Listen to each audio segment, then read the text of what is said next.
ऐश्वर्या राय एवं अभिषेक छाड़पत्र चर्चा चली। ऐश्वर्या राय एवं अभिषेक बच्चन छाड़पत्र चर्चा चली, किंतु उभय एने चुप अछंती। ए सबु भितरे झियो आराध्या कोर्टर द्वारस्थ होइछंती। निज स्वास्थ्य संबंधी मिथ्या रिपोर्ट को नहीं आराध्या पुणी थरे कोर्ट जाइछंती। सेपटे एही पिटिशन को नहीं गूगल को नोटिस जारी करछंती दिल्ली हाईकोर्ट। दिल्ली हाईकोर्ट रे परवर्ती शुणाणी मार्च 17 रे हेबो। 2023 एप्रिल रे दिल्ली हाईकोर्ट सोशल मीडिया रे आराध्या बच्चन को स्वास्थ्य विषय रे प्रकाशित विभ्रांतकर सूचना को हटाइबा को निर्देश देथिले, हेले ताहा होई पारि नथिला।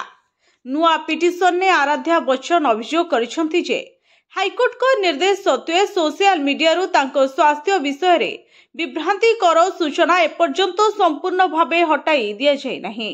आराध्या को आवेदन परे कोर्ट गूगल को नोटिस जारी करिछि। दिल्ली हाईकोर्ट रे परवर्ती शुणाणी मार्च 17 रे हेबो।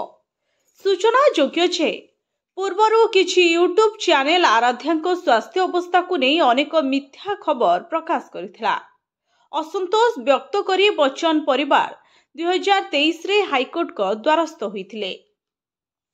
2023 रे हाईकोर्ट रे एक पिटिशन दाखल होइथिला। एही वीडियो गुडी को हटाइबा को समाने दाबी करछंती। एबे सेही मामला को नहीं नुआ आवेदन दाखल करा जायछि।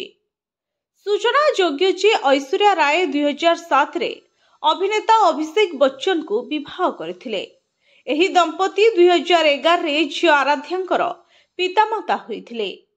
आराध्या को अनेक समय रे तांको मांको सह कार्यक्रम एवं विवाह उत्सव रे देखबा को मिली थाए, जहार फोटो सोशल मीडिया रे खूब भाइराल मध्य हुए।